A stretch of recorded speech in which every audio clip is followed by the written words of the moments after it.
பிரியமானவர்களே, இந்த நாளில் உங்களை சந்திக்க நான் மிகுந்த மகிழ்ச்சி அடைகிறேன். இந்த நாளிலே கர்த்தர் நம்ம கொடுக்கிற வாக்குத்தத்தம் சங்கீதம் 32வது சங்கீதம் 10வது வசனம். Psalms 32 verse 10. துன்மார்க்கனுக்கு அநேக வேதனைகள் உண்டு, கர்த்தரை நம்பி இருக்கிறவனையோ கிருபை சூழ்ந்து கொள்ளும். நான் விசுவாசிக்கிறேன், நாம் கர்த்தரை நம்புகிறவர்களாக இருக்கிறோம்.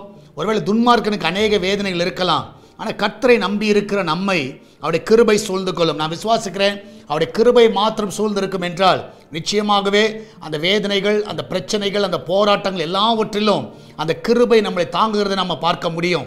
அப்போஸ்தலனாகிய பவுலுக்கு உடைய வாழ்க்கையில் பார்ப்பீர்கள் என்றால் அவர் வேதனையில் போகிற வேளையில் கர்த்தருடைய வார்த்தை சொல்லுகிறது, என் கிருபை உனக்கு போதும்.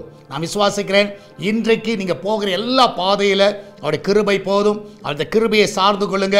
இந்த காலவில் ஆண்டவரை கேளுங்க, ஆண்டவரே உங்களுடைய கிருபையினால் எங்களை மூடி மறைத்துக் கொள்ளுங்க கேளுங்க. நிச்சயமாக அந்த கிருபை உங்களை பாதுகாக்கும், உங்களை மகிழ்ச்சியாக்கும், உங்கள் வேதனையெல்லாம் உங்களை விட்டு நீக்கும். நம்ம எல்லாம் ஜெபிக்கலாமா? நன்றி ஆண்டவரே, அந்த அருமையான அந்த கால வேலைக்காய் சோத்திரிக்கிறோம். ஆண்டவர் வேலைக்கு செல்லுகிற பிள்ளைகள், வீட்டில் இருக்கிற பிள்ளைகள், படிக்கிற பிள்ளைகள் எல்லாரையும் ஆண்டவரே அந்த கிருபையினால் சூழ்ந்து கொள்ளுங்கப்பா. இதனால் அந்த பிள்ளையுடைய வாழ்க்கையில் எல்லா நன்மைகளை காண செய்யுங்க. என் தேவன் தாமே இந்த நாளில் ஆண்டவர் ஒவ்வொருடைய வாழ்க்கையில் அற்புதங்களை செய்ய வேண்டுமா ஜெபிக்கிறேன். உங்களுடைய கிருபையினால் அவர்களை பாதுகாத்துக் கொள்ளுங்க. அந்த கிச்சன் பகுதியிலே கர்த்தாவே உங்களுடைய பிள்ளைகளை பாதுகாத்துக் கொள்ளுங்கப்பா. எந்த ஒரு சேதம் வரக்கூடாது ஆண்டவரே கர்த்தாவே. அந்த வீட்டில் ஆண்டவரே அப்பத்துக்கும் தண்ணீருக்கும் எண்ணெய்க்கும் மாவுக்கும் ஒரு குறைவில்லாதபடி நீங்க பாதுகாத்துக் கொள்ள வேண்டுமா ஜெபிக்கிறேனப்பா. எல்லாவற்றுக்கும் மேலாக ஆண்டவரே இதனால் வெளிநாடுகளில் இருக்கிற பிள்ளைகளை ஆசீர்வதிங்க. அவளை எல்லாம் சுகமாய் தங்க பண்ணுங்கப்பா. அந்த பிள்ளைகளுக்கு எந்த ஒரு தீங்கு வராதபடி பாதுகாத்துக் கொள்ளுங்கப்பா. இதனால் பிரசவத்துக்காய் போகிற பிள்ளைகள் சுகத்தோடு பிள்ளை பெற்றெடுக்கட்டும். எல்லா கடன் பிரச்சனை விடுதலை கொடுங்கப்பா. வேலைக்கு போகிற பிள்ளைகள் ஆண்டவரே, விசேஷமா இன்டர்வியூக்கு போகிற பிள்ளைகள் ஜெயத்தோடு திரும்பி வரட்டும் ஆண்டவரே. என் தேவன் தாமே ஒவ்வொருவரையும் காத்துக் கொள்ளுங்க, வழி நடத்துங்கப்பா.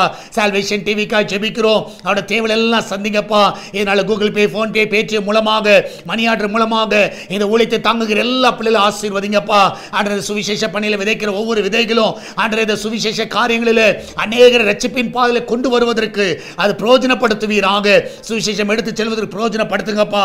இந்த நாளில் அவருடைய தேவைகள் எல்லாம் நீங்க சந்திங்க ஆண்டவரே. விசேஷமாய் ஆண்டவரே வியாபாரம் செய்கிற ஒவ்வொரு பிள்ளைகளையும் ஆசீர்வதிங்கப்பா. அவருடைய வியாபாரங்களை பெருக செய்யுங்க, ஒவ்வொருவரையும் ஆசீர்வதிப்பீராக. ஆண்டவரே இந்த வார்த்தைகள் மூலமாய் பலப்படுத்துங்கப்பா, காத்துக்கொள்ளுங்க, மகிமையான காரியங்களை செய்யுங்கப்பா. இயேசுவின் நாமத்தில் ஜெபிக்கிறோம் எங்கள் அன்பின் பரலோக பிதாவே, ஆமென் ஆமென். பிரியமானவர்களே, கர்த்தர் உங்க கூட இருக்கிறார். தைரியமா இருங்க, எதை குறித்து கலங்காதீங்க. கர்த்தர் பெரிய காரியங்களை செய்வார். God bless you.